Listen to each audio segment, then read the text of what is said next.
Eu jamais imaginei que as mãos que um dia trocaram suas fraldas um dia empacotariam minhas coisas como entulho indesejado. Aos 58, eu pensava ter conquistado o direito de me sentir segura na minha própria casa. A casa para a qual trabalhei em 3 empregos para ajudá-lo a comprar. A casa onde cozinhei milhares de refeições. Onde esperei incontáveis noites quando ele era jovem e inconsequente, rezando para que voltasse em segurança. Mas naquela terça-feira de manhã, enquanto eu colocava seus ovos mexidos favoritos na mesa da cozinha, extra queijo exatamente como ele gostava desde os 7 anos de idade, meu filho Lucas me entregou um envelope com a mesma indiferença casual com que me passaria o sal. "Arruma uma mala, mãe", ele disse, sem sequer desviar o olhar do celular. "Você tem 12 horas. Minhas mãos tremeram ao abrir aquele envelope. Dentro, havia um documento legal que bem poderia ser a minha certidão de óbito. Ordem de despejo. Meu nome, riscado. Minha vida, reduzida a termos jurídicos e prazos. 40 anos de maternidade, dispensados com uma assinatura que eu nunca tinha visto antes. Os ovos esfriaram no prato enquanto eu lia aquelas palavras repetidamente, esperando que de alguma forma elas se rearranjassem em algo que fizesse sentido. Algo que não destruísse tudo que eu achava saber sobre amor, família e as promessas que fazemos um ao outro quando colocamos filhos neste mundo. "Lucas", sussurrei, minha voz mal audível acima do som do meu próprio coração se partindo. "Eu não estou entendendo. Esta casa é minha também. Nós a compramos juntos, lembra? Com a minha herança da sua avó, com as minhas economias de 15 anos de turnos duplos na lanchonete." Ele finalmente levantou os olhos, e neles vi algo que me gelou mais do que qualquer manhã de inverno. A ausência completa de afeto, de reconhecimento, do menininho que costumava rastejar para a minha cama durante as tempestades, pedindo que eu espantasse os monstros debaixo da cama dele. "As coisas mudam", ele disse com um encolher de ombros que parecia pesar uma tonelada. "A Maria está grávida. Precisamos de espaço. Você entende? Maria." A namorada dele de 8 meses, que nunca trabalhou um dia na vida, que me tratava como um móvel inconveniente que atrapalhava a moderna história de amor deles. Maria, que agora carregava meu neto. Um neto que eu aparentemente não seria bem-vinda para conhecer. Eu tinha dado tudo a Lucas. Quando o pai dele nos abandonou, quando Lucas tinha 12 anos, eu não tive tempo para desmoronar. Eu trabalhava em turnos matinais na lanchonete, turnos da tarde na lavanderia e plantões de fim de semana na limpeza de escritórios, para que ele pudesse ter as chuteiras que queria, os videogames que os amigos dele tinham, a faculdade que lhe daria oportunidades que eu nunca tive. Adiei meus próprios sonhos tão completamente que esqueci que um dia os tive. O curso de enfermagem que eu estava fazendo quando engravidei. Abandonado. O pequeno negócio que eu sempre quis abrir. Esquecido. As viagens que planejei fazer, os livros que quis escrever, a vida que imaginei para mim, tudo sacrificado no altar das necessidades dele, do futuro dele, da felicidade dele. Quando ele se formou na faculdade, eu estava tão orgulhosa que chorei por 3 dias. Meu filho, o primeiro na nossa família a ter um diploma, caminhando naquele palco de beca enquanto eu estava na plateia vestindo um vestido que comprei em um brechó porque cada centavo extra havia ido para a educação dele. Quando ele conseguiu seu primeiro emprego em marketing, ganhando mais em 1 mês do que eu ganhava em 3, pensei, finalmente, meus sacrifícios significariam algo. Pensei que ele veria o que eu tinha feito por ele. Como eu tinha moldado toda a minha existência em torno do sucesso dele. Em vez disso, ele trouxe Maria para morar em casa 6 meses depois. E de repente tudo o que eu fazia estava errado. O jeito que eu cozinhava era simples demais para o paladar sofisticado deles. O volume da minha televisão era alto demais. A minha risada era escandalosa. Minha presença, antes o centro do mundo dele, tornou-se um constrangimento que ele precisava administrar.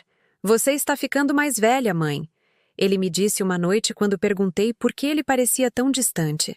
"Talvez seja a hora de você pensar no que quer fazer com a sua vida, em vez de ficar rondando a minha, rondando, como se 26 anos de dedicação pudessem ser reduzidos a uma palavra tão desdenhosa. Eu o vi se transformar do jovem grato que me abraçou na formatura em alguém que eu mal reconhecia. Alguém que falava comigo como se eu fosse um fardo que ele havia herdado, em vez da mulher que lhe dera tudo o que tinha. A casa parecia diferente com Maria morando ali. Minha cozinha se tornou a cozinha dela. Minha sala se tornou a sala deles. Meu filho se tornou o filho dela, concordando quando ela comentava que eu precisava encontrar meu próprio caminho e parar de depender deles para a minha felicidade. Depender deles. Como se eu não fosse a pessoa pagando metade do financiamento com meu salário de lanchonete.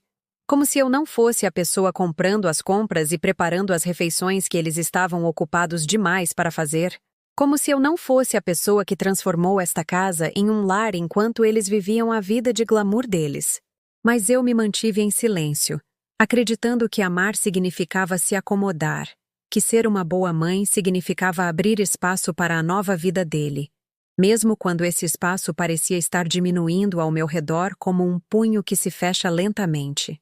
Agora, parada na cozinha que foi meu santuário por 5 anos, olhando para papéis legais que apagavam minha existência com uma canetada, percebi que meu silêncio havia sido confundido com fraqueza, meu amor interpretado como dependência, meus sacrifícios esquecidos como notícia de ontem. Para onde é que eu vou? Perguntei, minha voz quase inaudível. Lucas já estava se afastando, sua atenção voltada para o celular. Isso não é mais problema meu, é?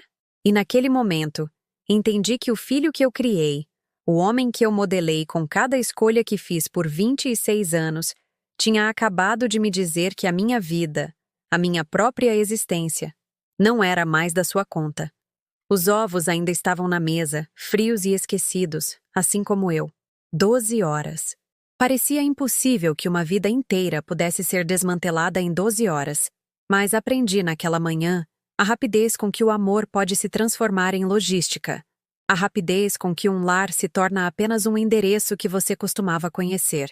Comecei pelo meu quarto, o cômodo onde chorei até dormir depois que o pai de Lucas nos deixou, onde planejei festas de aniversário e manhãs de Natal, onde dobrei roupinhas minúsculas e sonhei com o futuro do meu filho.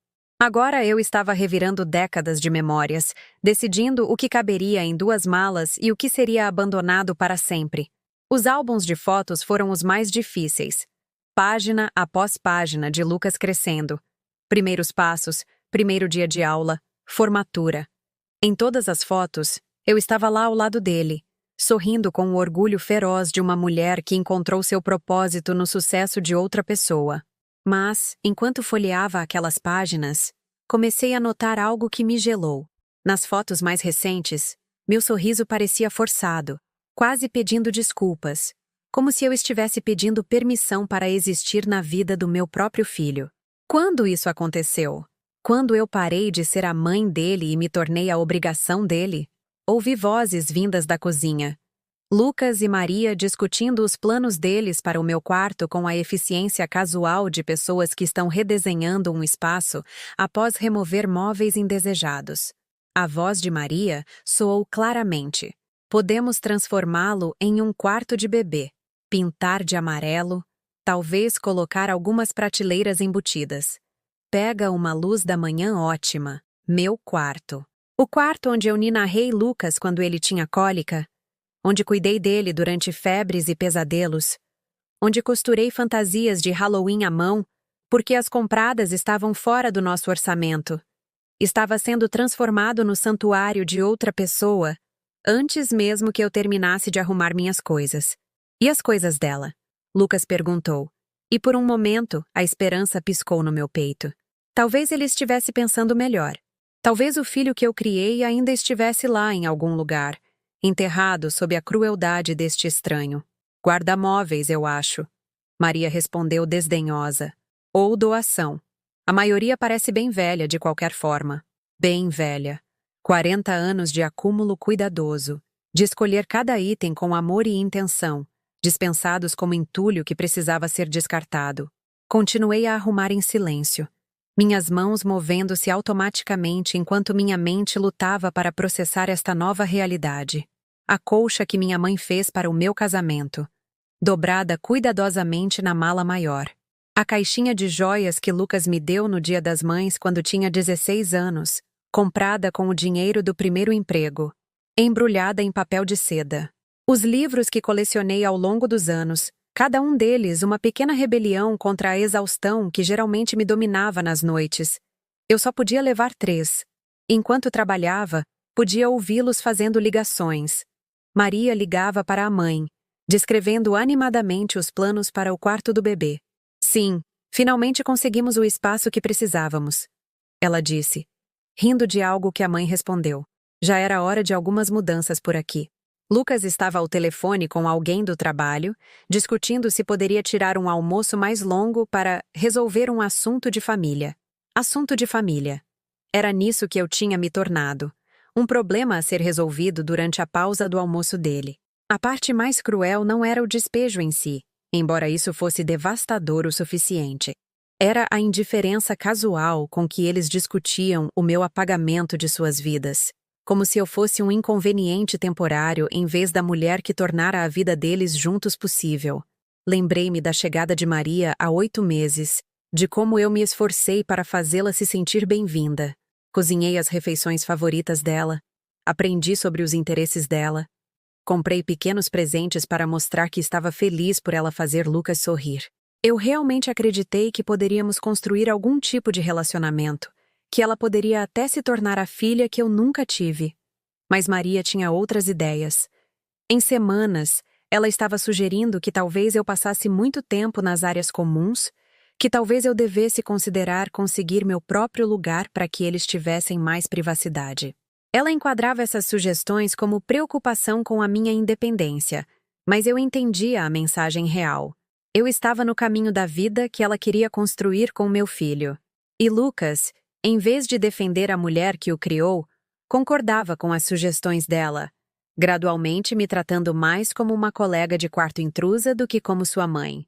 Ele parou de perguntar sobre o meu dia, parou de me incluir em conversas sobre os planos deles, parou de me ver como uma pessoa com sentimentos que importavam. Na manhã em que Maria anunciou a gravidez, 3 semanas atrás, eu tinha ficado genuinamente feliz por eles. Imaginei cuidar do neto, ensinar a cozinhar, passar histórias e tradições da família. Eu tolamente acreditei que me tornar avó fortaleceria meu lugar na vida deles. Me daria um novo propósito que importaria para eles. Em vez disso, a gravidez se tornou a justificativa final para a minha remoção. Eles precisavam de espaço. Eles precisavam de privacidade. Eles precisavam de um novo começo, sem as complicações do passado. Ou seja, eu, atrapalhando o novo início deles. Encontrei Lucas no corredor, carregando caixas para a garagem. Por um momento, ficamos um de frente para o outro no espaço estreito onde eu costumava pendurar as fotos da escola dele, onde uma tabela de altura na parede ainda marcava o crescimento dele dos 5 aos 18 anos. Lucas, eu disse, minha voz mais firme do que eu me sentia. Por favor, me ajude a entender isso. O que eu fiz de errado? O que eu poderia ter feito diferente? Ele pousou as caixas e olhou para mim com uma expressão que eu não conseguia decifrar. Parte aborrecimento, parte algo que poderia ser culpa. Não se trata de certo ou errado, mãe. É sobre seguir em frente. Você não pode morar aqui para sempre, dependendo de nós para tudo. Dependendo de vocês? As palavras saíram mais ásperas do que eu pretendia. Eu pago metade do financiamento. Eu compro as compras. Eu limpo esta casa, cozinho suas refeições, cuido da manutenção quando as coisas quebram. Como exatamente eu estou dependendo de vocês? Não é só sobre dinheiro, ele disse, sua voz assumindo o tom condescendente que usava quando queria encerrar uma discussão sem realmente abordá-la. É sobre limites. Limites saudáveis. Limites. Outra palavra que soava clínica e razoável, mas parecia uma faca entre as minhas costelas. Quando você tinha 12 anos e seu pai nos deixou, eu disse em voz baixa, eu precisava de limites naquela época? Quando eu trabalhava em 3 empregos para manter comida na mesa e roupas nas suas costas, eram esses limites saudáveis? Quando eu desisti da minha educação, dos meus sonhos, Da minha vida inteira para garantir que você tivesse oportunidades. Eram esses os limites errados? A mandíbula dele se apertou. E vi um vislumbre do Lucas antigo, aquele que costumava me abraçar quando eu chegava em casa exausta do trabalho, que costumava me dizer que eu era a melhor mãe do mundo. Mas desapareceu tão rapidamente que eu poderia ter imaginado. Essa foi a sua escolha. Ele disse finalmente. Ninguém pediu para você sacrificar tudo. Essa foi a sua decisão. Minha decisão. Como se ser uma mãe solteira aos 22, abandonada e aterrorizada, tivesse me oferecido um cardápio de escolhas em vez de me forçar ao modo de sobrevivência. Como se o próprio amor não fosse uma decisão tomada de novo a cada dia por 26 anos. Olhei para este homem, meu filho, a obra da minha vida, minha maior conquista, e percebi que tinha criado um estranho. Em algum ponto, a criança grata se tornara um adulto arrogante que via meus sacrifícios não como amor, mas como seu direito natural. Você tem razão, eu disse suavemente. Foi minha escolha. E agora você está fazendo a sua. As horas se arrastaram como animais feridos, cada minuto se esticando mais do que o último enquanto eu metodicamente me apagava do único lar que conhecia em 5 anos. Ao meio-dia, minha existência inteira havia sido reduzida a 2 malas abarrotadas e uma caixa de papelão contendo itens preciosos demais para serem deixados para trás, mas frágeis demais para sobreviverem a um manuseio brusco. Sentei-me na sala uma última vez, cercada pelos fantasmas de móveis que haviam definido nossa vida familiar.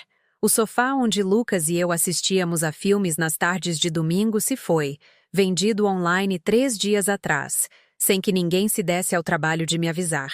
A mesa de centro onde jogávamos jogos de tabuleiro durante a adolescência dele havia sumido na semana passada. Até as fotos de família que forravam a lareira tinham desaparecido, substituídas por decorações minimalistas que falavam de uma vida para a qual eu nunca fui convidada a entrar. Maria saiu do que costumava ser meu quarto, agora segurando amostras de tinta e uma fita métrica.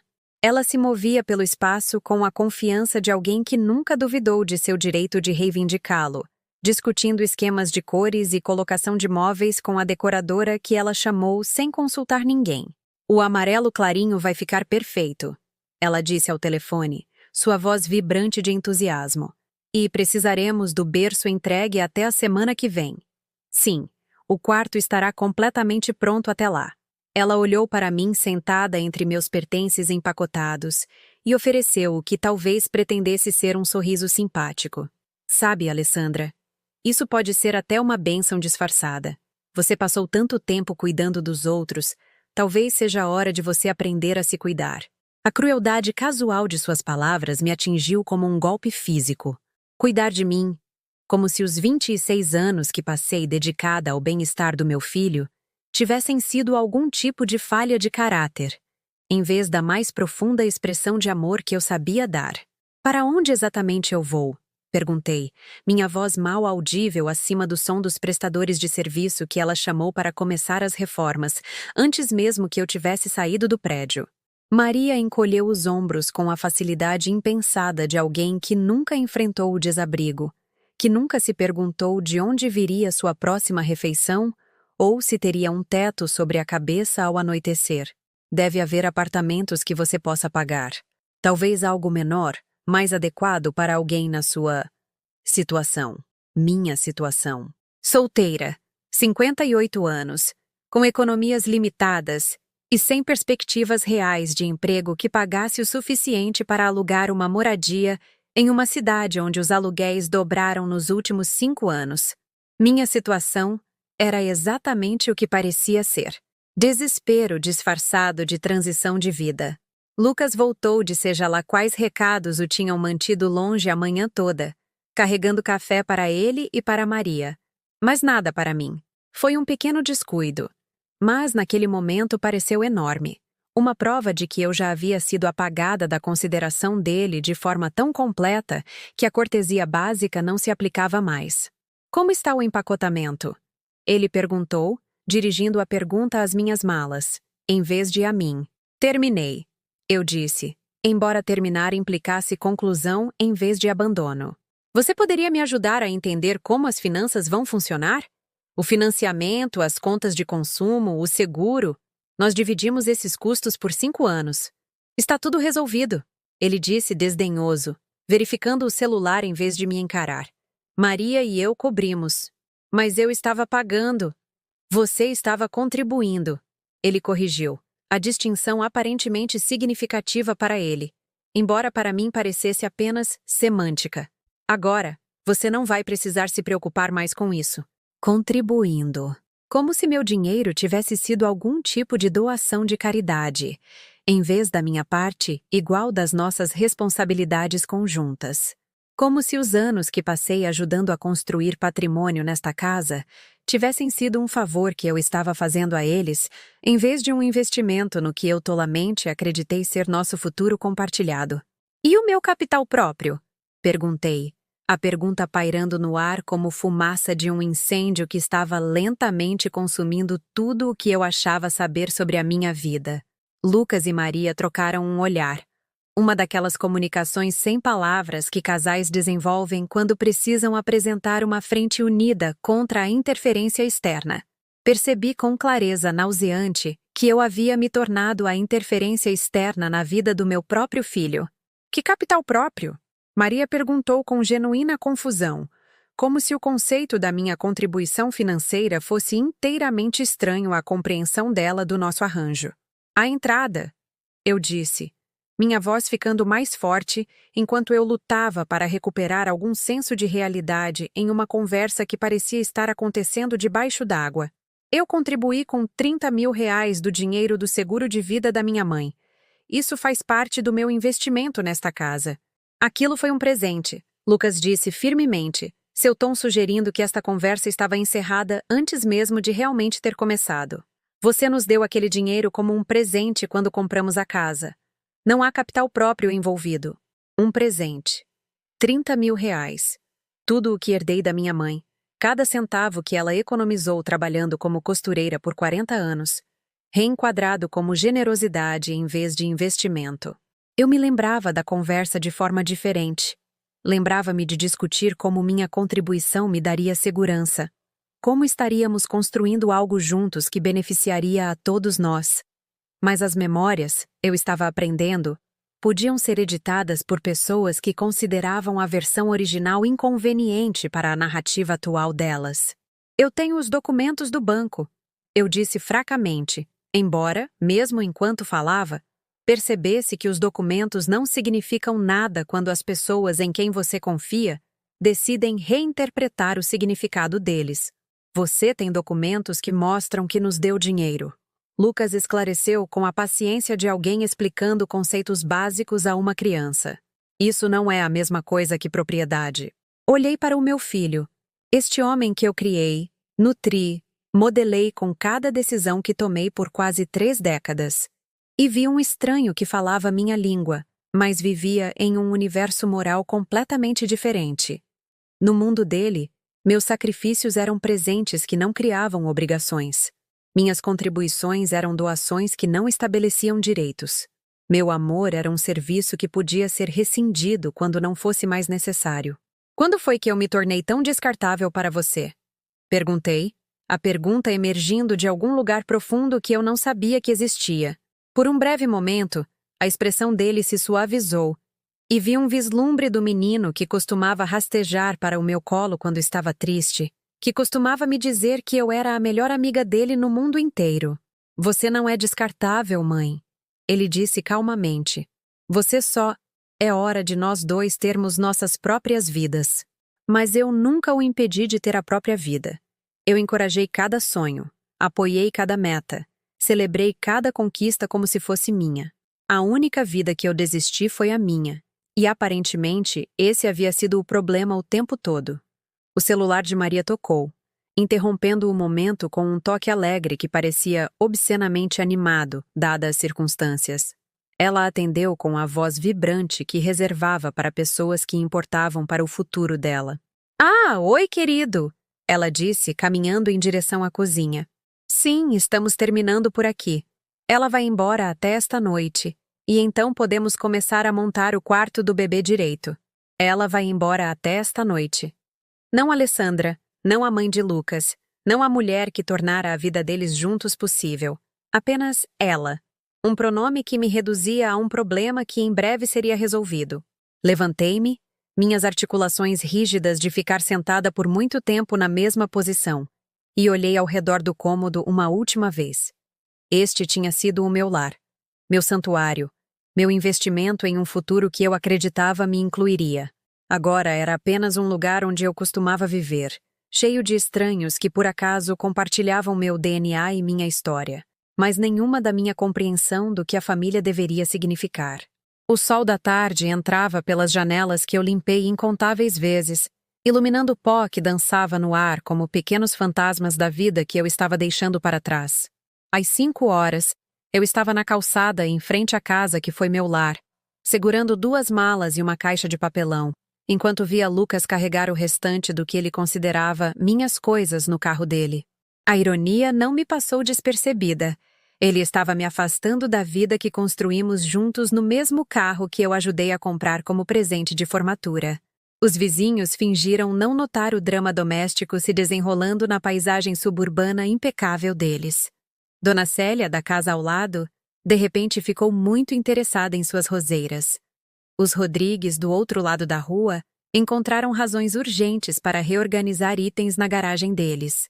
Essas eram pessoas que me conheciam há 5 anos, que pegaram xícaras de açúcar emprestadas e receberam pacotes quando não estavam em casa, que trocaram amenidades sobre o tempo e planos de fim de semana. Agora, eles desviavam o olhar como se a falta de moradia pudesse ser contagiosa. Para onde é que eu vou? Perguntei a Lucas uma última vez, enquanto ele fechava o porta-malas com a finalidade de uma tampa de caixão. Tem um hotel a uns 10 quilômetros pela rodovia X, ele disse, consultando o celular em vez de olhar para mim. Não é caro. Você pode ficar lá enquanto resolve as coisas. Um hotel. Depois de 26 anos de dedicação, meu futuro havia sido reduzido a uma diária em uma hospedagem de beira de estrada, onde estranhos vinham e iam sem deixar vestígios da sua existência. Por quanto tempo? Perguntei, embora já soubesse que a resposta seria insuficiente. Ele encolheu os ombros com a indiferença casual de alguém discutindo padrões climáticos, em vez da sobrevivência da própria mãe. O tempo que for preciso, eu acho. O tempo que for preciso para quê? Eu queria perguntar. O tempo que for preciso para eu encontrar um apartamento que não posso pagar com dinheiro que não tenho? O tempo que for preciso para os empregadores contratarem uma mulher de 58 anos com habilidades limitadas e um currículo de décadas? O tempo que for preciso para você se sentir culpado o suficiente para se lembrar de que eu ainda sou sua mãe? Mas eu não fiz essas perguntas porque já entendia que meus problemas práticos não eram mais da conta dele. Eu havia sido reclassificada de membro da família para ex-moradora, e ex-moradores deveriam resolver seus próprios problemas, sem incomodar os ocupantes atuais. A viagem até o hotel passou em silêncio, quebrado apenas pelas direções do GPS do celular dele e pela estação de soft jazz que ele preferia. Música que antes parecia sofisticada, mas agora parecia um insulto à seriedade do que estava acontecendo. Ele dirigia com cuidado, observando todas as leis de trânsito, verificando os espelhos regularmente, o mesmo comportamento responsável que aprendeu comigo durante aquelas longas horas que passei, ensinando-o a dirigir quando ele tinha 16 anos. Lembrei-me daquelas aulas de direção com clareza dolorosa, de como eu estava orgulhosa de seus reflexos rápidos, de sua atenção aos detalhes, de sua cautela natural ao volante. Eu imaginei, na época, que estava preparando-o para a independência, ensinando-lhe habilidades que o manteriam seguro em um mundo perigoso. Nunca imaginei que estava treinando-o para me afastar de tudo o que construímos juntos. O Hotel Pôr do Sol não fazia jus a nenhuma parte do seu nome. Não havia pôr do sol visível de sua localização, sob um viaduto da rodovia, e parecia pouco com algo que pudesse ser razoavelmente chamado de hotel, em vez de um último recurso para pessoas que ficaram sem opções melhores. O estacionamento era de asfalto rachado, povoado por carros que pareciam ter sido abandonados, em vez de estacionados. O letreiro de neon piscava erraticamente, criando um efeito estroboscópico que fazia o lugar inteiro parecer instável, impermanente, projetado para pessoas de passagem, em vez de alguém planejando ficar. Lucas esperou no carro enquanto eu fazia o check-in, com o motor ligado, como se pudesse precisar de uma fuga rápida. A recepcionista era uma mulher com ar cansado, mais ou menos da minha idade, que processou minha transação com cartão de crédito com a eficiência mecânica de alguém que viu muitas pessoas chegarem com tudo o que possuíam empacotado em malas. As diárias semanais são mais baratas, se a senhora pretende ficar mais de alguns dias. Ela ofereceu sem fazer contato visual, o tipo de conselho prático que vem da experiência com pessoas que não podiam pagar por opções melhores. Diárias semanais. A frase pairou no ar como uma profecia que eu não queria reconhecer. Como minha vida havia se contraído a ponto de diárias semanais de hotel representarem uma estratégia financeira razoável. O quarto 237 ficava no segundo andar, acessível por uma escada externa que rangia sob meu peso e vibrava a cada caminhão que passava na rodovia acima. O quarto em si era pequeno, limpo o suficiente para ser habitável, mobiliado com o tipo de decoração agressivamente neutra, projetada para não ofender ninguém, mas também sem confortar ninguém. 2 camas de casal dominavam o espaço. Embora eu não conseguisse imaginar por que alguém precisaria de 2 camas em um quarto tão pequeno, a menos que estivessem planejando dividir o espaço com alguém que não suportassem tocar. Uma pequena mesa ao lado da janela tinha um abajur com uma cúpula que havia sido consertada com fita adesiva. O carpete mostrava padrões de tráfego de inúmeros ocupantes anteriores, caminhos desgastados nas fibras por pessoas que percorreram as mesmas rotas enquanto tentavam descobrir como suas vidas tinham dado tão errado. Coloquei minhas malas em uma cama e a caixa de papelão na outra. Depois, sentei na única cadeira e tentei processar a magnitude do que acabara de acontecer. Esta manhã, eu era uma mulher com uma casa, uma família, um senso de pertencimento no mundo. Esta noite, eu era uma hóspede de hotel sem para onde ir e sem ninguém que se importasse se eu sobreviveria à transição. O silêncio era esmagador. Por 5 anos, eu tinha vivido com o constante ruído de fundo da vida de outras pessoas. As chamadas de conferência de Lucas, a música de Maria, os programas de televisão que assistiam juntos à noite enquanto eu limpava depois do jantar ou dobrava a roupa no meu quarto. Agora, não havia nada além do barulho da rodovia e o som ocasional de outros hóspedes indo e vindo com suas próprias histórias desesperadas. Abri minha bolsa e contei meu dinheiro com a atenção cuidadosa de alguém para quem cada real havia se tornado de repente crucial. R$ 347 em dinheiro, mais o que restava no cartão de crédito que usei para o quarto.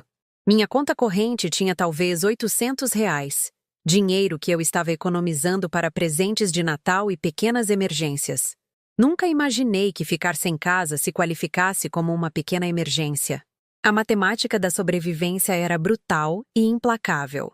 O quarto de hotel custava R$ 60 por noite, o que significava que meu dinheiro em espécie duraria menos de uma semana, mesmo que eu não comesse nada e não comprasse mais nada. A diária semanal que a recepcionista mencionou era de R$ 350, o que consumiria todas as minhas economias e me deixaria sem nada para comida ou outras necessidades. Eu precisava de um emprego imediatamente, mas encontrar emprego aos 58 anos com um currículo que não era atualizado há décadas seria desafiador nas melhores circunstâncias. Estas não eram as melhores circunstâncias. Estas eram as circunstâncias de uma mulher que não tinha mais um endereço, um número de telefone que permaneceria estável ou roupas apropriadas para entrevistas de emprego. A caixa de papelão na cama ao lado continha as poucas fotografias que Lucas me permitiu levar. Fotos dele em várias idades, documentação de uma infância que aparentemente significou mais para mim do que para ele. Abri a caixa e peguei minha foto favorita. Lucas aos 7 anos, banguela e sorrindo, segurando um desenho que havia feito para o Dia das Mães.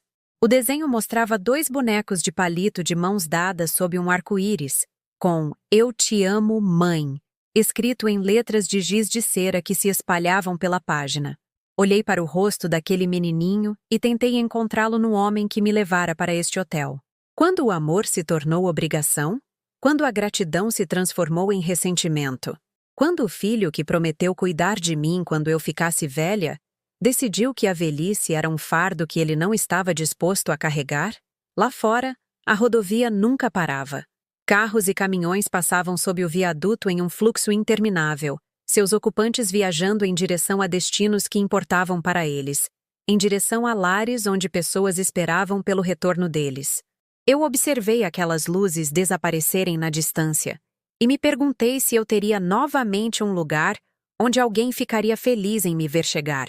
O telefone no meu quarto tocou uma vez, me assustando.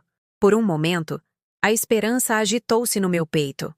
Talvez Lucas estivesse ligando para pedir desculpas, para dizer que havia cometido um erro terrível, para me pedir para voltar para casa.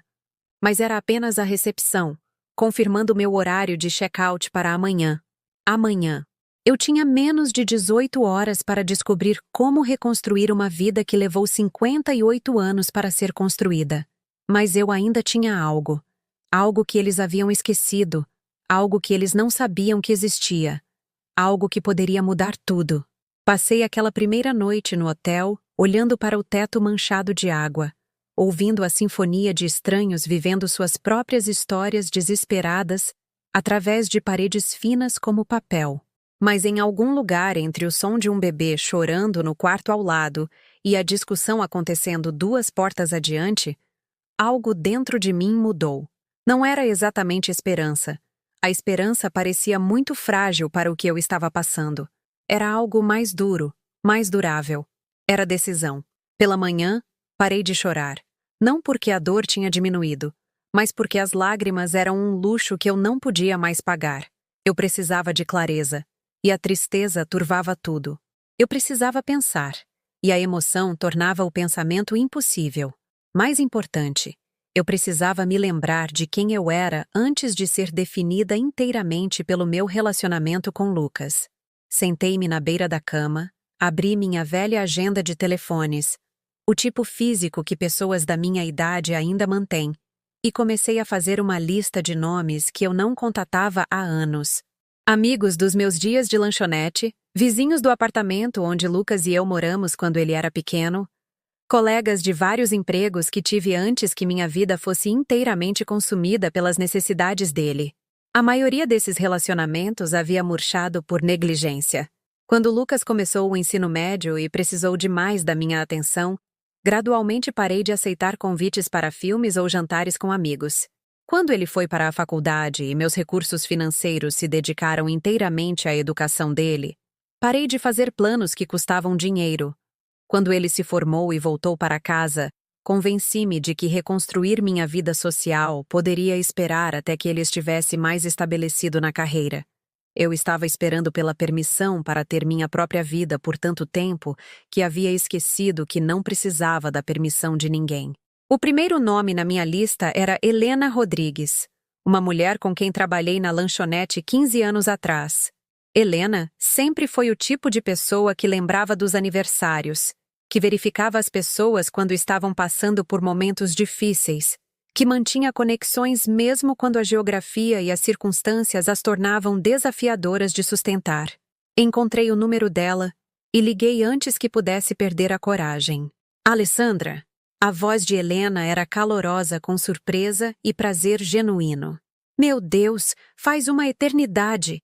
Como você está? Como está aquele seu filho? A pergunta me atingiu com mais força do que eu esperava. Como estava meu filho? Ele estava me eliminando da vida dele com a eficiência de alguém deletando arquivos indesejados de um computador. Mas eu não podia dizer isso, ainda não. Ele está bem, eu disse em vez disso, o que não era exatamente uma mentira. Na verdade, estou ligando porque estou passando por algumas mudanças na minha vida, e me perguntei se poderíamos nos encontrar para um café, colocar o papo em dia direito. Combinamos de nos encontrar naquela tarde em uma cafeteria que Helena recomendou, um lugar que aparentemente tinha preços razoáveis e excelente café. Ao desligar o telefone, percebi como era estranho fazer planos que eram inteiramente sobre o que eu queria. em vez do que alguém mais precisava de mim. O resto da manhã, passei caminhando pelo bairro perto do hotel, familiarizando-me com as linhas de ônibus e estabelecimentos comerciais que precisariam me sustentar enquanto eu descobria meus próximos passos. Não era uma área rica. A maioria dos negócios era projetada para atender pessoas com recursos limitados. Mas também era um lugar onde ninguém me julgaria por pagar com notas pequenas ou faria perguntas sobre por que eu estava hospedada em um hotel. Encontrei uma biblioteca municipal a cerca de 6 quarteirões de distância, alojada em um prédio que obviamente foi construído durante uma era mais otimista, quando as comunidades investiam em espaços públicos sem exigir que gerassem lucro. O bibliotecário era um jovem com olhos gentis que explicou as políticas deles sobre o uso de computador e acesso à internet com a paciência de alguém que entendia que as bibliotecas públicas serviam como tábuas de salvação para pessoas navegando por circunstâncias difíceis. Nós também temos recursos de busca de emprego. Ele ofereceu sem que eu perguntasse. Modelos de currículo, materiais de preparação para entrevistas, listas de empregadores que estão contratando ativamente. E todos os nossos serviços são totalmente gratuitos. Gratuito. A palavra nunca soou tão bonita. Passei 2 horas em um dos computadores deles, atualizando meu currículo pela primeira vez em décadas.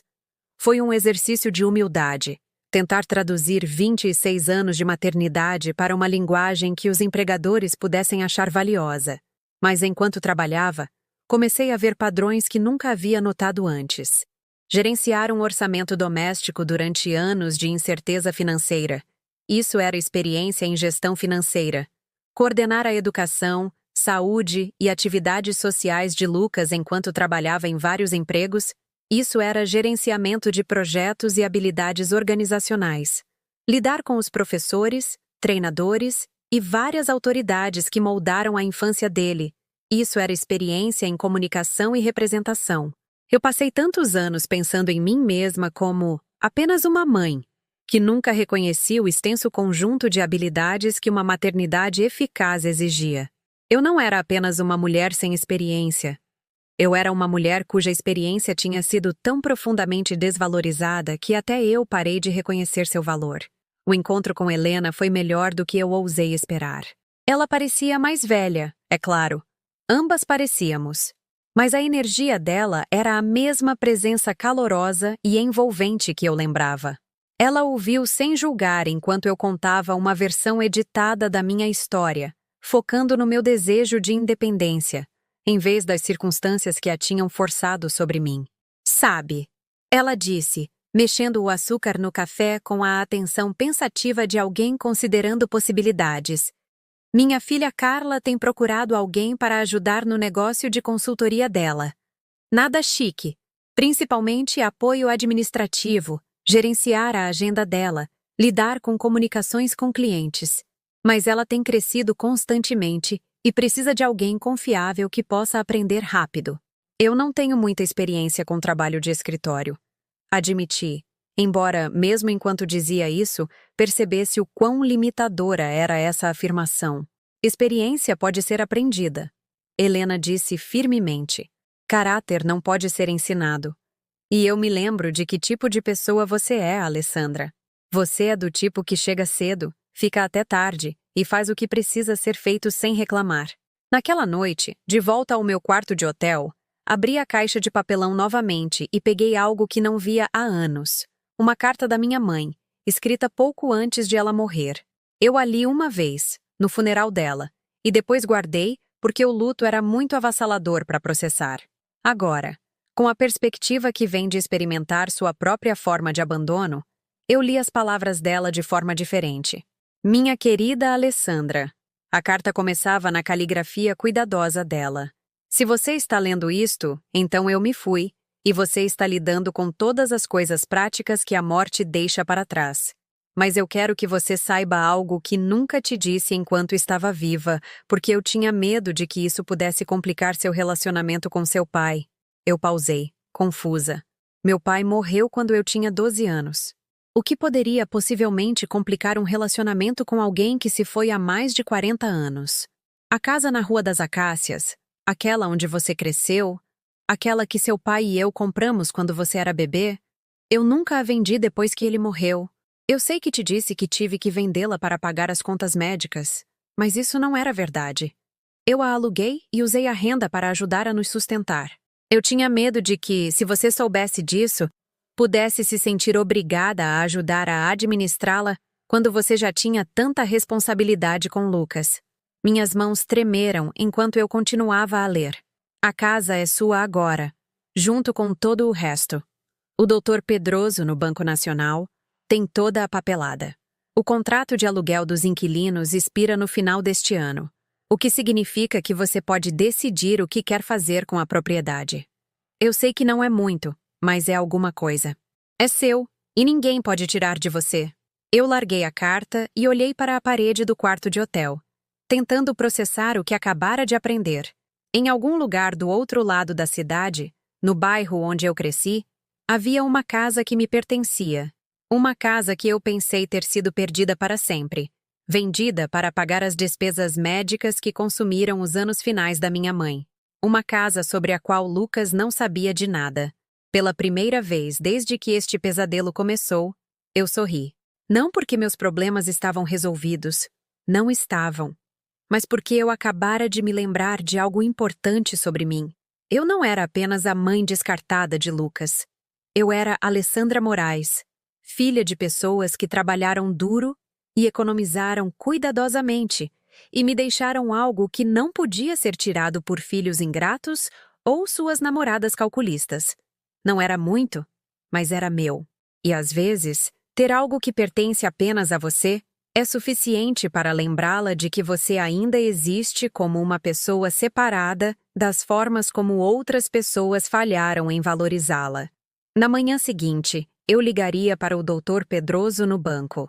Eu descobriria exatamente o que minha mãe havia me deixado e começaria o processo de recuperar não apenas a propriedade, mas meu senso de mim mesma como alguém que merecia ocupar espaço no mundo. Mas esta noite, eu adormeci segurando a carta da minha mãe, sentindo pela primeira vez em meses que eu não estava totalmente sozinha no mundo. Os mortos, afinal, podiam ser mais leais do que os vivos.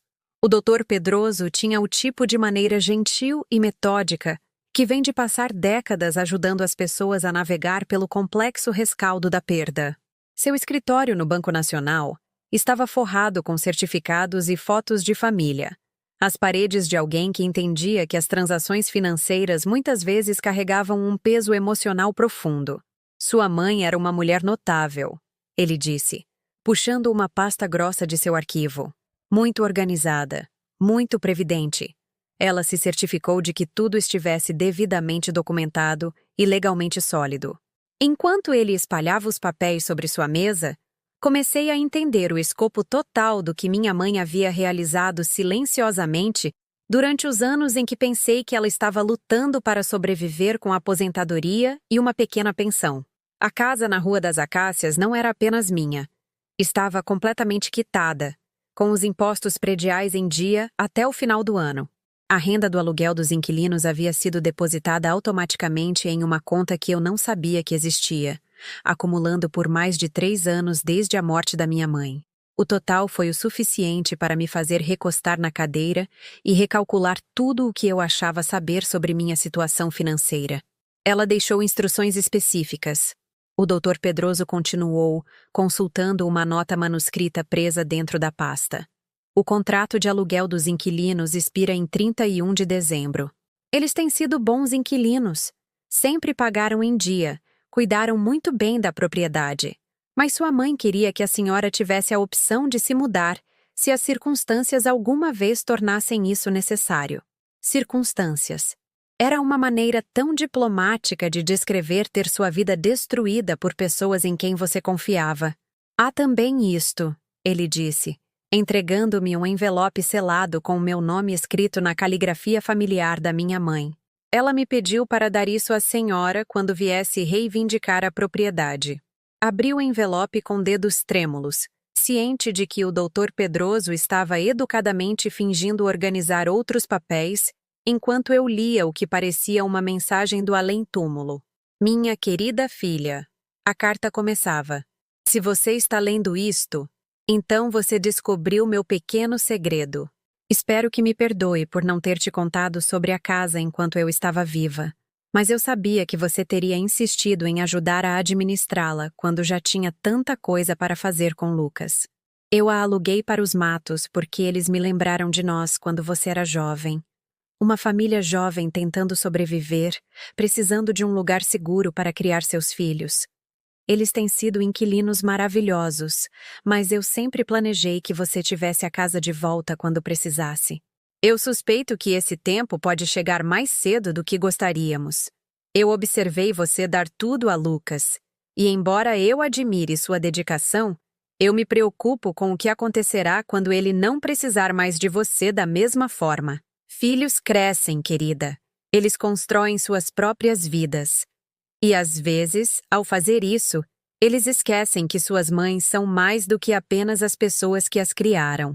Esta casa não é apenas propriedade. É independência. É a liberdade de fazer escolhas baseadas no que você quer, em vez do que os outros vão tolerar. É a prova de que você vem de pessoas que planejaram, que trabalharam duro, que acreditaram que você merecia segurança, mesmo quando você talvez não acreditasse em si mesma. O contrato dos Matos expira no final deste ano, mas eles gostariam de comprar a casa, se você estiver disposta a vender. Eu incluí as informações de contato deles. Eles são boas pessoas e pagariam um preço justo. Mas a escolha é sua, e só sua. Lembre-se, minha querida, você não é definida pela capacidade de outras pessoas de apreciá-la. Você é minha filha, e carrega dentro de si a força de gerações de mulheres que sobreviveram a circunstâncias difíceis e emergiram com sua dignidade intacta. Todo o meu amor, sempre, mamãe. Dobrei a carta cuidadosamente e a deslizei para a minha bolsa, ciente de que o Dr. Pedroso estava esperando pacientemente por eu processar esta informação. Os Matos, de fato, perguntaram sobre a compra. Ele disse gentilmente: O mercado naquele bairro melhorou significativamente desde que sua mãe comprou a casa. Com base em vendas recentes, a propriedade vale aproximadamente R$ 250 mil. R$ 250 mil. O número pairou no ar como uma impossibilidade matemática. 3 dias atrás, eu estava contando meu dinheiro em reais. Agora, estavam me dizendo que eu possuía um ativo valendo mais do que Lucas ganhava em 4 anos. Mas mais do que o dinheiro, embora o dinheiro fosse certamente importante, havia algo mais. Pela primeira vez desde que este pesadelo começou, eu tinha opções. Opções reais, não o desespero de alguém sem alternativas. Eu poderia vender a casa e usar o dinheiro para estabelecer uma nova vida em algum lugar longe de Lucas e Maria, e da crueldade casual deles. Eu poderia manter a casa e voltar para o bairro onde cresci, onde eu ainda tinha raízes e memórias que pertenciam apenas a mim. Eu poderia fazer outra coisa inteiramente, algo em que eu nem tinha pensado ainda. O poder de escolher era inebriante, depois de semanas tendo escolhas feitas por mim por pessoas que viam minhas preferências como inconveniências irrelevantes. Eu gostaria de ver a casa, eu disse finalmente, e conhecer os Matos, se estiverem disponíveis. Claro, o doutor Pedroso disse, fazendo uma anotação em seu calendário. Vou agendar uma reunião para amanhã de manhã, se funcionar para a senhora.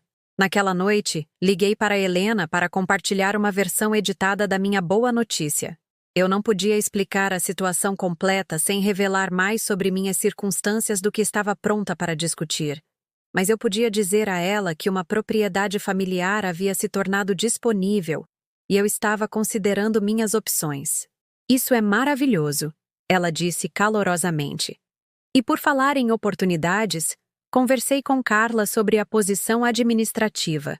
Ela gostaria de se encontrar com você na próxima semana, se estiver interessada. 2 possibilidades, surgindo simultaneamente depois de semanas vendo apenas portas fechadas e becos sem saída. Parecia que o universo estava me oferecendo uma chance de reconstruir, mas nos meus próprios termos desta vez. Passei aquela noite fazendo listas, não os inventários desesperados de sobrevivência que eu estava criando, mas planos reais. Se eu vendesse a casa, que tipo de vida eu poderia construir com esse dinheiro? Se eu mantivesse a casa, como eu a mobiliaria e a faria parecer um lar novamente? Se eu aceitasse o emprego com Carla, como eu estruturaria meus dias para incluir um trabalho que importasse para mim, em vez de apenas tarefas que precisavam ser concluídas? Pela primeira vez em anos, eu estava pensando no que eu queria, em vez do que outras pessoas esperavam de mim. Na manhã seguinte, peguei um ônibus para a Rua das Acácias e parei em frente à casa onde aprendi a andar de bicicleta, onde esperei pelo ônibus escolar, onde levei Lucas quando bebê para visitar a avó. Os matos a mantiveram lindamente. Pintura nova, jardim bem cuidado, persianas novas que de alguma forma conseguiam parecer modernas e respeitosas ao caráter original da casa. A dona Matos atendeu a porta com um bebê no quadril e tinta no cabelo. A aparência apressada, mas contente, de alguém no meio de um projeto de melhoria da casa. Quando me apresentei, o rosto dela se iluminou com calor genuíno. A senhora é a filha da dona Margarida. Ai, meu Deus, ouvimos falar tanto da senhora. Por favor, entre. Desculpe a bagunça. Estamos pintando o quarto do bebê. A casa estava exatamente como eu me lembrava, mas cheia do caos confortável da vida familiar. Brinquedos de criança espalhados pelo chão da sala. Arte pendurada na geladeira. Os artefatos acumulados de pessoas que transformaram esta casa no lar delas. Nós amamos tanto este lugar, a dona Matos disse, ajeitando o bebê em uma cadeira de alimentação e me oferecendo café. Quando o Dr. Pedroso nos disse que poderia estar disponível para compra, mal pudemos acreditar. Estamos economizando há anos, esperando poder comprá-la um dia. Olhei ao redor da cozinha onde minha mãe me ensinou a cozinhar, onde eu fiz lição de casa na mesa que agora estava coberta com as correspondências, contas e avisos escolares dos Matos. Esta família havia criado o mesmo tipo de calor e segurança aqui que meus pais haviam proporcionado para mim. Quanto vocês esperavam oferecer? Perguntei, embora já soubesse pelo Dr. Pedroso o quanto a casa valia. Poderíamos chegar a 230 mil. Ela disse nervosamente. Eu sei que provavelmente não é o valor de mercado, mas é tudo o que economizamos, mais o que poderíamos ser aprovados para um financiamento. Era 20 mil reais a menos do que o valor de mercado. Mas ver esta jovem mãe se preocupar se poderia manter sua família no lar que haviam feito, se eu me lembrou das palavras da minha mãe. Às vezes, a escolha certa não é a mais lucrativa. Vou pensar sobre isso, eu disse, embora já estivesse começando a entender qual seria minha decisão. Naquela tarde, liguei para Lucas. Não para implorar, ou para explicar, ou para tentar reparar o dano irreparável que ele havia feito ao nosso relacionamento. Liguei para informá-lo de algo que ele precisava saber, no mesmo tom desapaixonado que ele usou ao entregar minha ordem de despejo. Há alguns documentos legais de que você deve estar ciente, eu disse quando ele atendeu, claramente irritado pela interrupção. Que tipo de documentos? Com relação à minha situação financeira. Vou enviar cópias para o seu endereço, já que ainda é meu endereço oficial para correspondência até que eu faça outros arranjos. Houve uma pausa, e eu quase pude ouvi-lo tentando descobrir se isso era algum tipo de manipulação, alguma tentativa desesperada de culpá-lo para reconsiderar sua decisão. Que situação financeira? Ele perguntou finalmente. Herança de propriedade. É complicado, mas afeta algumas das suposições que foram feitas sobre minha capacidade de me sustentar. Mantive minha voz calma, profissional, o tom de alguém que discute assuntos práticos em vez de devastação emocional. Era o mesmo tom que ele havia usado comigo, e eu estava aprendendo que podia ser bastante eficaz. Não entendi. Você entenderá quando vir a papelada. Devo ter tudo resolvido dentro de uma semana ou duas.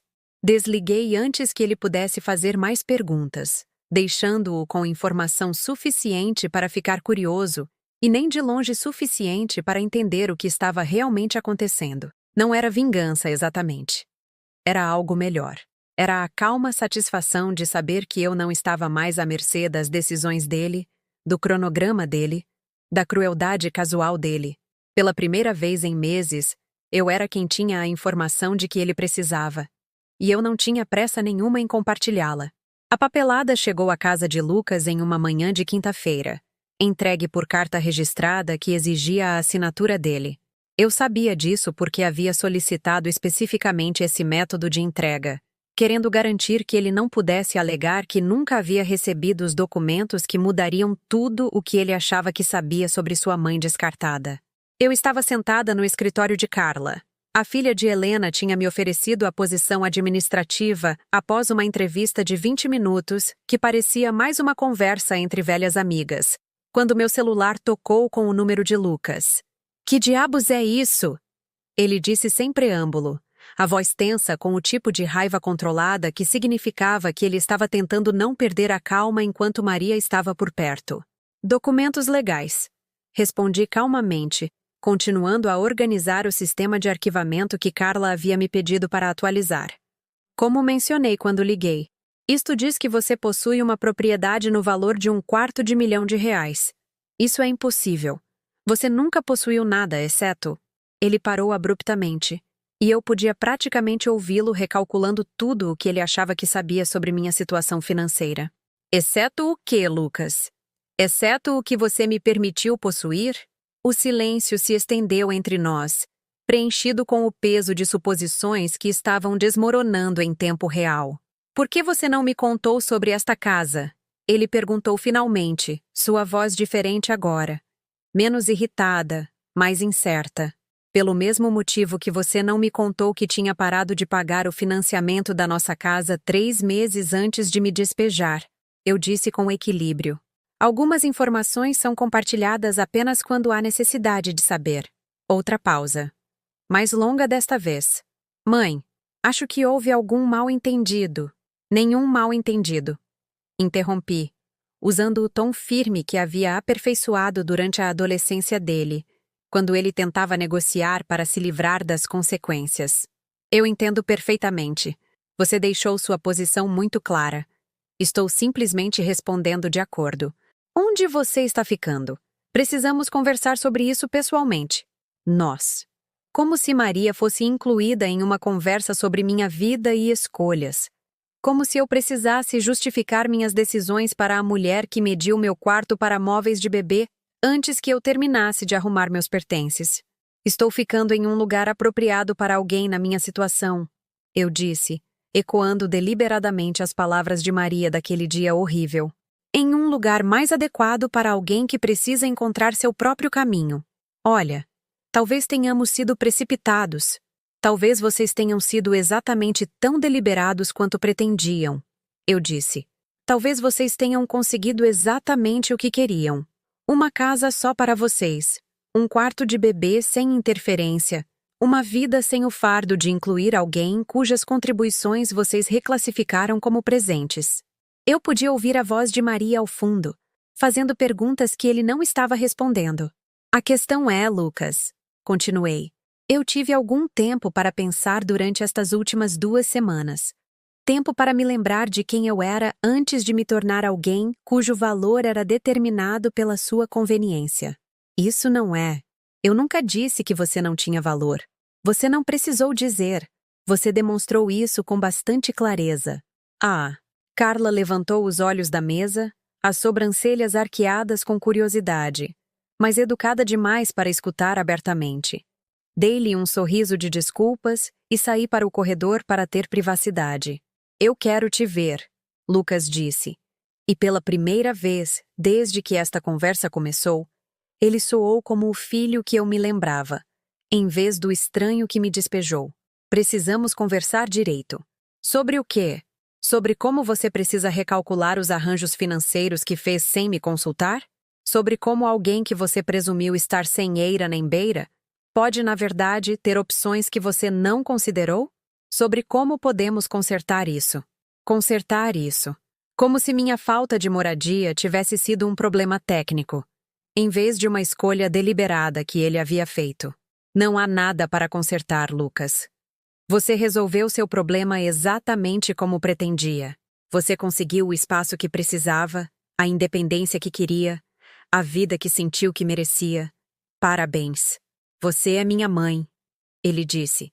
E ouvi algo que poderia ter sido desespero rastejando em sua voz. Sim, concordei.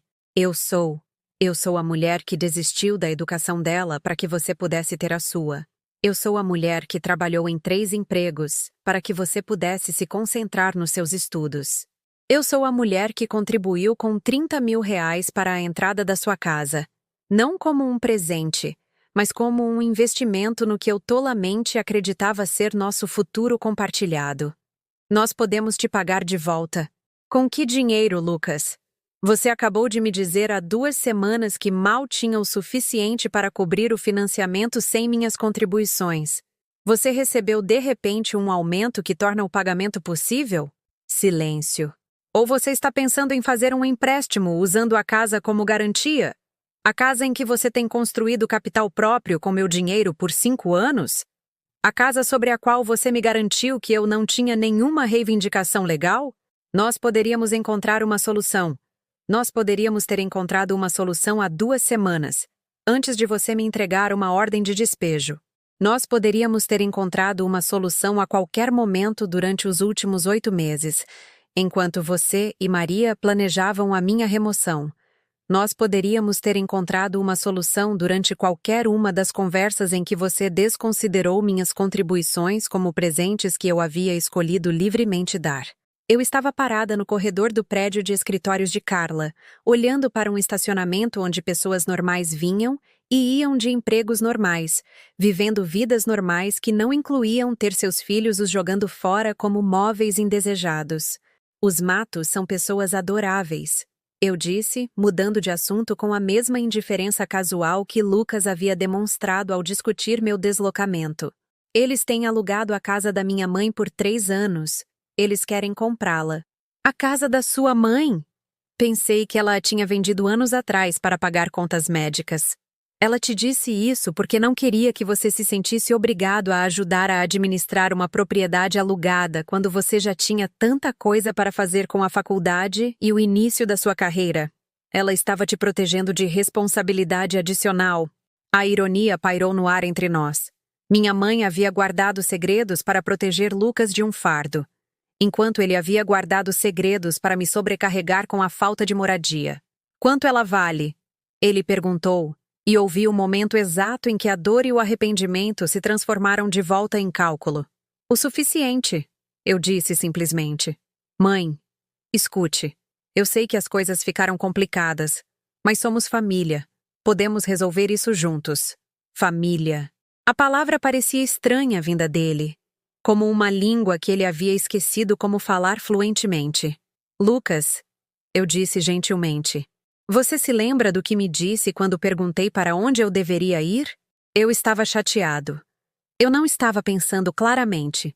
Você me disse que não era mais problema seu. Você foi muito claro sobre isso. Eu não quis dizer. Você quis dizer exatamente o que disse. E você estava certo. Minha situação de moradia, minha segurança financeira, meu futuro, nada disso é problema seu. Assim como seus pagamentos de financiamento, seu drama de relacionamento e sua necessidade de espaço não são mais problemas meus. Eu podia ouvir Maria ao fundo novamente, a voz dela mais urgente agora. Ela quer saber se você vai ajudar com o financiamento, eu disse, lendo a situação com a clareza que vem de não ter mais investimento emocional no resultado.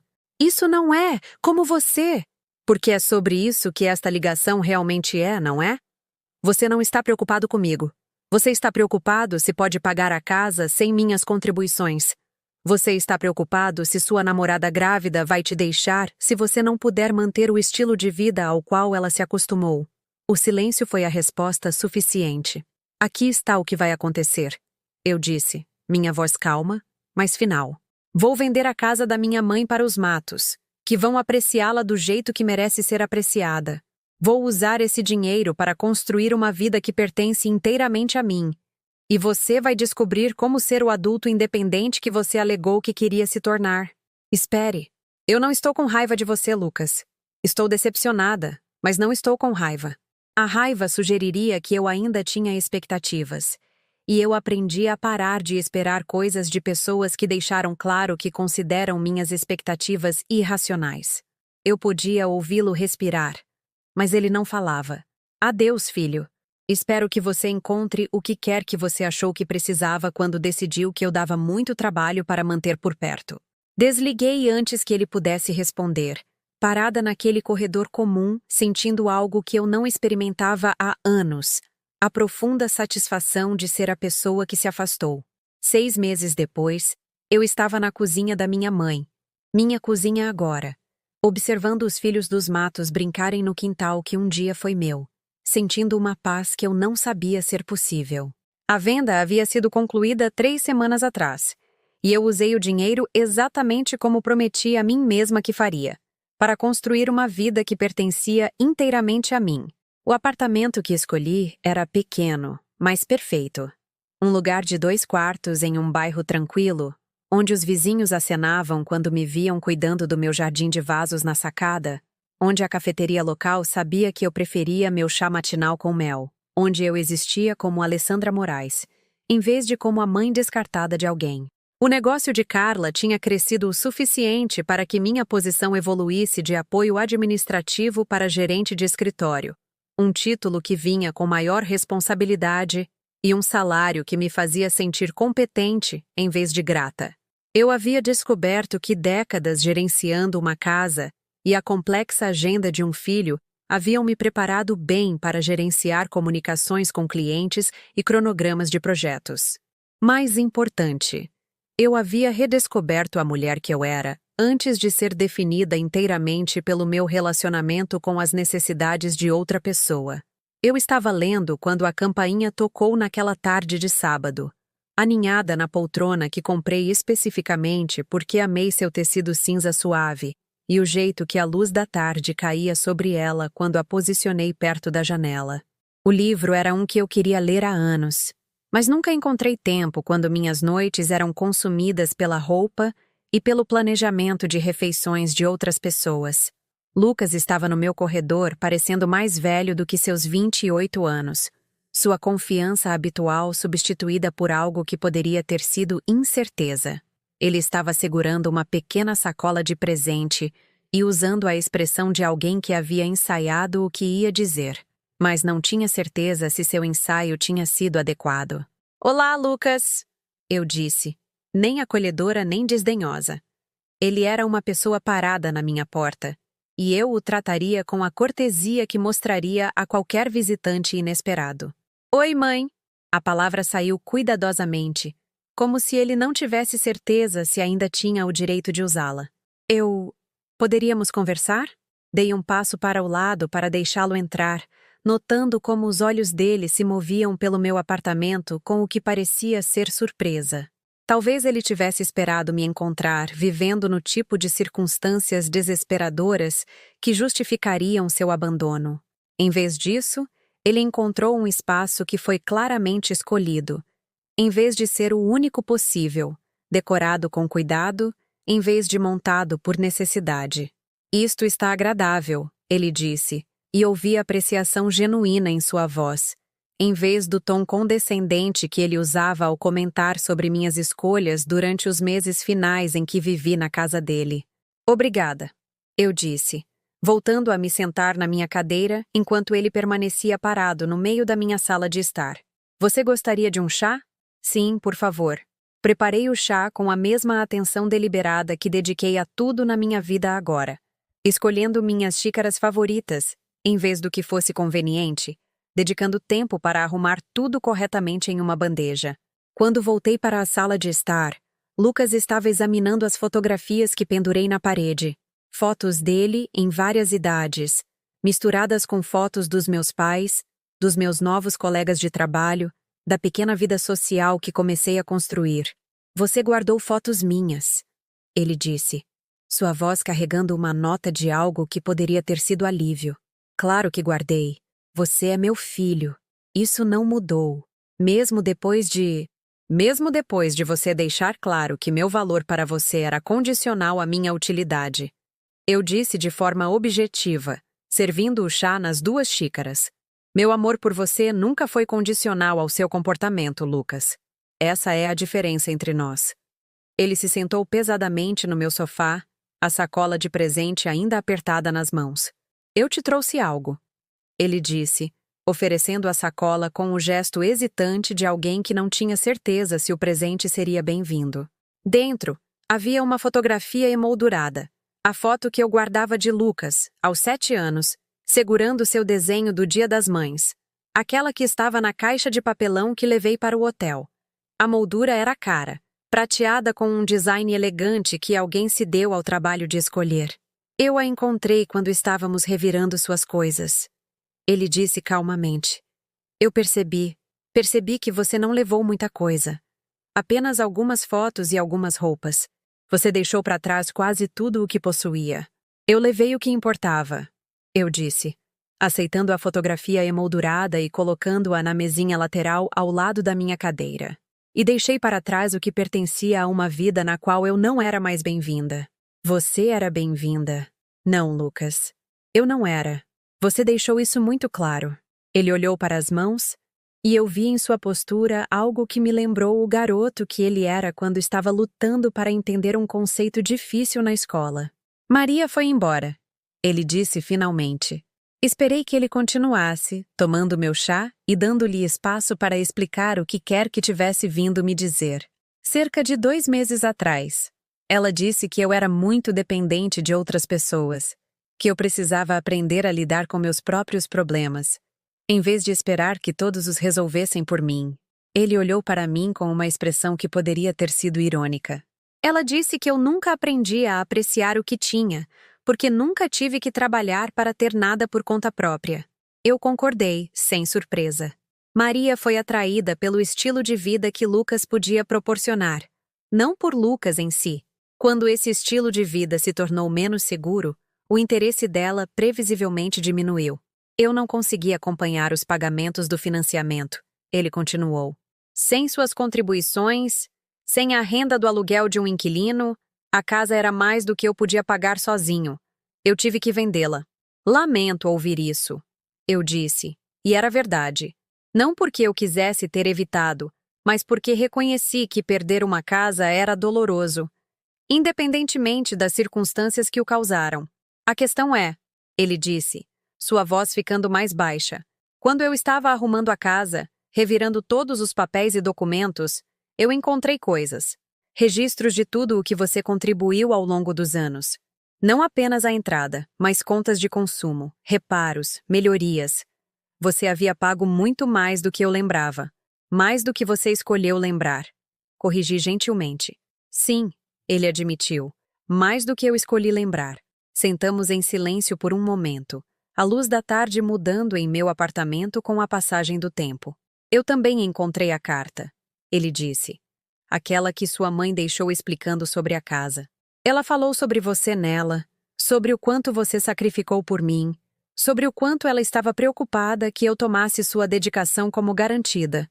Ela era uma mulher sábia. Ela estava certa em se preocupar. Ele pousou a xícara de chá e olhou diretamente para mim pela primeira vez desde que chegou. Eu tomei você como garantida. Eu me convenci de que suas contribuições eram presentes dados livremente, em vez de investimentos em nossa vida compartilhada. Eu disse a mim mesmo que você estava dependendo de mim, em vez de reconhecer que eu estava dependendo de você. A admissão pairou no ar entre nós, honesta e dolorosa, e anos atrasada. Eu estava com raiva, ele continuou. Raiva de ter que ser responsável por você. Raiva das reclamações de Maria. Raiva de sentir que não podia ter a vida que eu queria porque eu tinha obrigações que não pedi. Mas a verdade é que eu também não pedi a maioria das coisas que você me deu. Seus sacrifícios, seu apoio, seu amor. Eu não mereci nada disso. Estava simplesmente lá, tão constante que parei de vê-lo. E quando você parou de ver, tornou-se fácil descartar, eu disse. Sim, olhei para este homem. Meu filho, a criança que eu criei, o adulto que ele escolheu se tornar, e senti algo mudar em meu peito. Não perdão exatamente, porque perdão implicava que a lesão havia sido reparada, em vez de apenas reconhecida, mas algo como aceitação. Aceitação de que ele era capaz de reconhecer seus fracassos, mesmo que não pudesse desfazer suas consequências. Lucas, eu disse cuidadosamente, eu preciso que você entenda algo. Eu não estou mais com raiva de você, mas isso não significa que as coisas podem voltar a ser como eram. Eu construí uma vida que funciona para mim, uma vida onde meu valor não é determinado pela conveniência de outra pessoa. Eu não vou desistir disso. Eu não estou pedindo para você desistir, ele disse rapidamente. Eu não estou pedindo nada. Eu só queria que você soubesse que eu entendo agora o que eu joguei fora. Eu queria que você soubesse que eu sinto muito. Eu acredito que você sinta muito, eu disse. E eu acredito que você entende melhor agora do que há 6 meses. Mas entender e se arrepender não são a mesma coisa que fazer as pazes. Como seria fazer as pazes? A pergunta foi feita com curiosidade genuína, em vez do tom calculista que ele usava ao discutir minhas contribuições durante nossa última conversa na casa dele. Seria você se tornar o tipo de pessoa que não precisa que a mãe fique sem ter onde cair morta antes de reconhecer o valor dela, eu disse. Seria você aprender a construir relacionamentos baseados em respeito mútuo, em vez de dependência unilateral. Seria você nunca mais tratar o amor de alguém como algo a que você tem direito, em vez de algo que você é grato por receber. Eu não sei como fazer isso, ele disse em voz baixa. Então você aprende. Da mesma forma que eu aprendi a viver sem me definir através do meu relacionamento com você.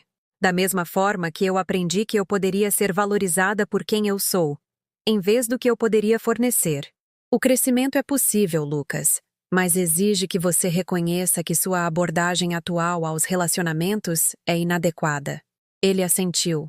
E eu vi em sua expressão algo que me lembrou por que eu o amei tão intensamente por tantos anos. Vulnerabilidade, combinada com o desejo genuíno de se tornar melhor do que ele era. Poderíamos... Ele começou, depois parou. Seria possível termos algum tipo de relacionamento? Não como antes, mas algo novo? Considerei a pergunta seriamente, olhando para este jovem que me causou uma dor tão profunda, mas que também era a pessoa que passei 26 anos aprendendo a amar. Talvez, eu disse finalmente. Mas teria que ser um relacionamento entre iguais. Entre dois adultos que escolhem se incluir na vida um do outro, em vez de uma pessoa depender da devoção inesgotável da outra. Eu gostaria disso, ele disse. Eu gostaria de aprender a ser alguém digno de ser escolhido. Enquanto ele se preparava para sair, eu o acompanhei até a porta e fiquei observando enquanto ele entrava em seu carro, um modelo menor e mais antigo do que aquele que ele me levou para o hotel 6 meses antes. Antes de ir embora, ele abaixou a janela. Mãe? Ele chamou. Eu estou orgulhoso de você, por construir esta vida, por não deixar que o que eu fiz te quebrasse. Você merecia algo melhor do que o que eu te dei, e fico feliz que você tenha encontrado. Eu o observei ir embora. Depois voltei para o meu apartamento, para minha cadeira, para meu livro, para a vida que construí das cinzas daquela que havia sido destruída. A luz da tarde estava se apagando, mas havia algo quente e dourado na forma como preenchia meu espaço, iluminando as fotografias, os livros e os pequenos tesouros que pertenciam inteiramente a mim. Eu aprendi algo importante nestes meses de reconstrução. Dignidade não é algo que outras pessoas te dão ou tiram de você.